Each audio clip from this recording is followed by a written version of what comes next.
Well, Tyler has long said that the best job in America is to be a fired coach, and the job market is booming for fired coaches. It's feeling like the end of an era with Bill Belichick and Nick Saban have retired. Pete Carroll's been fired. Mike Vrabel, a bunch of other people that less people care about were fired as well. But ladies, how are y'all feeling? This just feels like one of those seasons where it's like we're going to wake up next August and it's going to be sort of a new era, right? Yeah, I feel like I need a spreadsheet to keep up. It's a lot of vacancies. And not enough people that you can kind of, in your head, like switch around. This person goes here, this person goes here. Because Belichick, I'm not sure what is happening. I don't know, it may be one of those back office roles. Pete Carroll, we already saw that they said he's going to stay on in an administrative role. So I'm not sure what we're going to do here. But it's definitely very strange. Red Monday, or what is it called? Bloody Monday? Key card Monday in the 2020s. Yeah. Well, that motherfucking key card ain't working when you pop up. How about it? How about deactivation Monday is what we like. Right. It's just interesting, right? Because I feel like all three of these coaches are just, so connected, right? Like I feel like Pete Carroll was the college coach of the 2000s. Then he came and made the Seahawks the Super Bowl champ. Of course, Saban's the greatest college coach of all time. He had his run during the 2010s, early part of this decade as well. Then you have Bill Belichick, who's the greatest NFL coach of all time, right? And all these dudes are like early 70s. They're youthful as hell. Like, you don't look at these dudes and see 70-year-olds. You know what I mean? Like, Pete Carroll goes out there and runs bootlegs in practice. You know what I'm saying? Under center and shit, right? But it's just very interesting to me how we've just got like just this huge changing of the guard in just like a 12-hour period, bro. We've never seen anything like this. Me either. And it's like, I believe a quarter of the league has vacancies. I believe it's 8. Don't count me on that, but I think it's 8 vacancies, which is a hell of a lot of vacancies. And it's crazy because I can remember back in the day, you could probably ask me to name majority of the coaches because it felt like that they were around longer, right? And I could tell you, each coach for each team. I can't do that anymore, man. Like, they already talking about, for example, Nick Sirianni literally was in the Super Bowl 11 months ago. And now we're having a conversation about, do you even keep Nick Sirianni? Like, it's such a carousel nowadays. Like, nobody gets an opportunity to like develop or, stick around. And the dude literally just had his team in the Super Bowl. And it wasn't like that they like got blown out. It was a close game. So I just have no idea who anybody is anymore. All I know is that it's Mike Tomlin, it's John Harbaugh, and then I don't know who else is around at this point. Who the fuck else is still there? I think that was something Bomani said when he was on the show, was like, it doesn't, like when we were growing up, coaches really loomed large in your imagination. You were like, this coach versus this coach. And because of the, right, 100%. Like, this, and the styles were so different and everything. And now it does feel like I agree with you, the shorter term is a big part of it because they change jobs so much more rapidly. But also just culturally, it's just the way he put it, he was like, all the coaches now in college and the NFL look like they came straight out of an HR training. Like, it's just like they all wear the same fucking pants. They all wear the same fucking polo shirt. They all say the same thing. And so, when he was bringing this up about Deion Sanders. He's not a Deion Sanders fan. But he's like, it's at least a coach that does something in your imagination. You could hate him, you could love him, but he has a personality. And yeah, like that's kind of how I feel about it. It's, I'm a fan of a couple other coaches. Like I like Mike McDaniel and Kyle Shanahan, but like, they had that fight between the Falcons and the Saints coaches who were yelling at each other. And I was like, this just looks like a Whole Foods shopping cart mishap. You know what I mean? Like, except for the black dude that was in the back that was like something man. He hit that boy with the drive-by bitch ass motherfucker. Just kept it moving. Yeah. That was John at the Whole Foods seeing the two white guys. He the one that had all the personality. He had nothing to do with it. He just drove by and started just. Right. He had to get his issue. That's all. You know what I mean?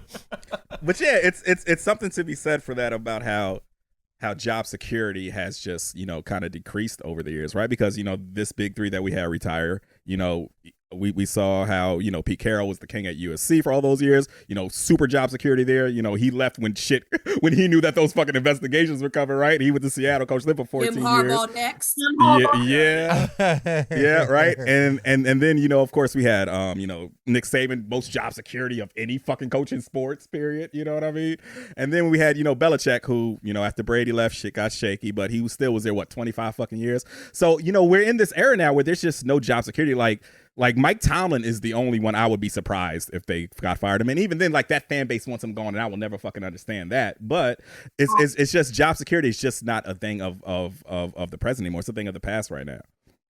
What's the administrative position stuff you're talking about? Like, how does that look for a former coach? Yeah, they're just paying Pete Carroll and Belichick to still be around. Belichick ain't gonna be in New England. Belichick wants to coach. Okay. He's probably gonna be in Atlanta or the Commanders or some weak shit like that. I think I would hit the dusty trail before I ever went from fucking being the greatest coach of all time with the greatest dynasty to coaching the fucking Commanders. Yeah, are you kidding me? Projects? Fuck out of here, man. But I don't know. Yeah, they're saying Pete Carroll wants to be you're gonna have a consultant role with that franchise.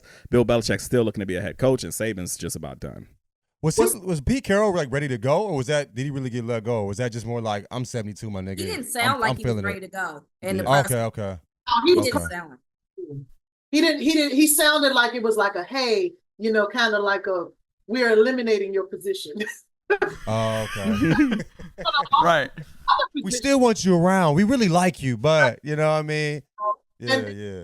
An article came out about Nick Saban not too long ago, which he says that he still plans to stick by, help Alabama with the transition. He came to work the next day at the same time, like nothing happened. He's still talking to everybody. So it seems like, and also in the article, that man said he's tired.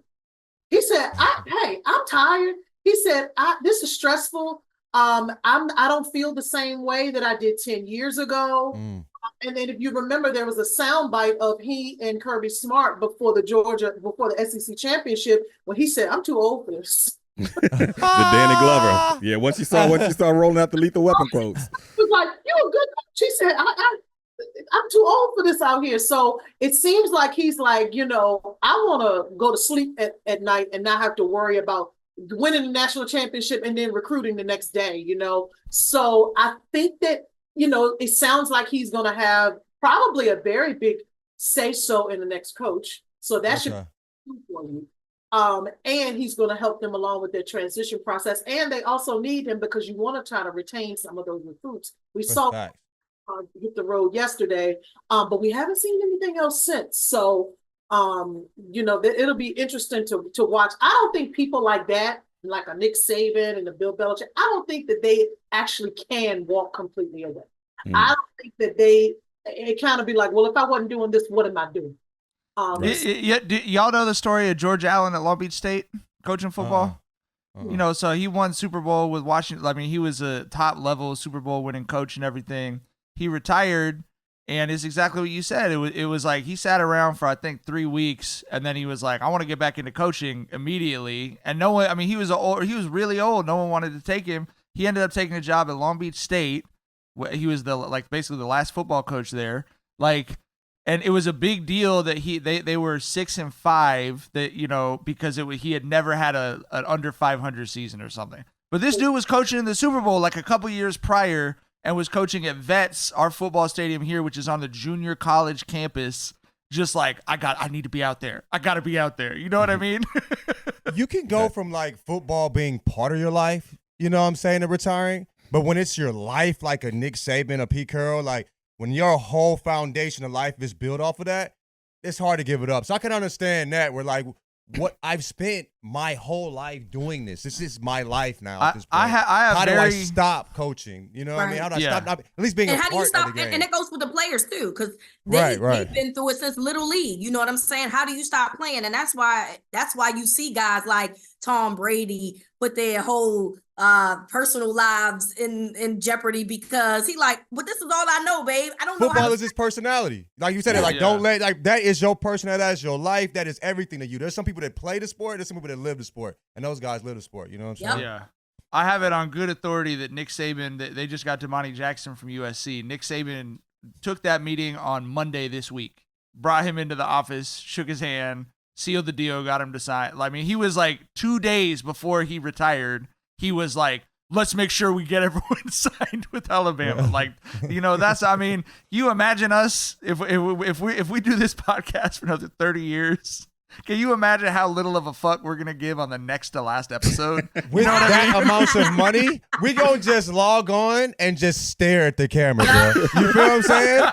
You know what I mean? Do our taxes on camera. Exactly. Right. You know what I'm saying? You're equivalent to 2 weeks. When you put them 2 weeks in, you just stop giving them fuck. You you start breathing different. Yeah. Watching Netflix, just clipping your nails.